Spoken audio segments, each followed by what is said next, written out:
In the late 80s, when I was about 4 or 5, I lived in Tampa, Florida. And that's when I got my first watch. We're out there because my dad's, he did an RAF US Air Force exchange. He was an F-16 pilot stationed out of MacDill Air Base. He was pretty cool. He is cool. It's weird how two completely different worlds can collide, or rather just touch. And that's what's happened here. My parents are moving house.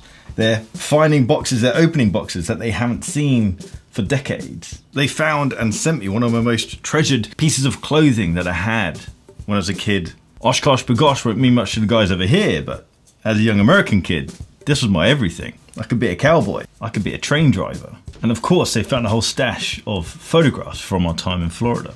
The exact time that I got my first watch. It's amazing, and at the same time, amazingly obvious how much of a memory is captured in just a little 4x6. Riding around in what felt like a monster truck, but the reality was it was just an Isuzu Trooper in brown. Fishing off Ballast Point in Tampa with my Mickey Mouse fishing rod. Playing Little League Baseball with my brother. That's rubbish. In a completely different world, a chap called Patrick, who helps out at Bark and Jack with marketing and communications, he found this on eBay. He heard on a podcast once that my first watch was a Blockbuster watch, and he gave it to me for Christmas. Easily the coolest present I've received for as long as I can remember. This is the first watch that I ever got. And I was absolutely obsessed with this thing. As a kid, but also through my adult years, I've always thought of this watch. I've always thought of this bezel. I even have a folder on my computer with a handful of terrible low-res images of this watch. And Patrick found the actual thing. It's not working. No, this is ancient. It's in incredible condition, but obviously the battery's died.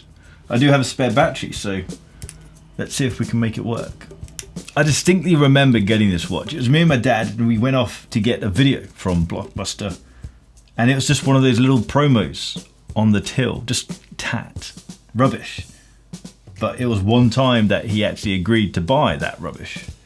I remember sitting in the back of his Isuzu Trooper, just playing with the bezel and absolutely in love with this watch. You know when kids get a phrase stuck in their head and they just repeat it constantly until their parents get really pissed off and tell them to shut up? This watch was the basis for one of those phrases for me. It was this Blockbuster video watch. And I'd repeat that in the back of the Isuzu Trooper. Just Blockbuster video watch, Blockbuster video watch. I think I probably tried to turn it into a little song. But I couldn't hear the word Blockbuster without me thinking of that phrase, Blockbuster video watch. Even as an adult, throughout my whole life, that phrase has been there. And now I've got the watch again. Oddly, I remembered this watch as being blue and yellow, not black and yellow. Although you can quite clearly see in this photo that I'm wearing a black strapped watch. So this is the first watch I ever had. I'm on a Pusher dive watch with a substantial power reserve. Although I doubt it's got any water resistance at all. Passions and hobbies like being into watches is just a big journey. You explore and you learn.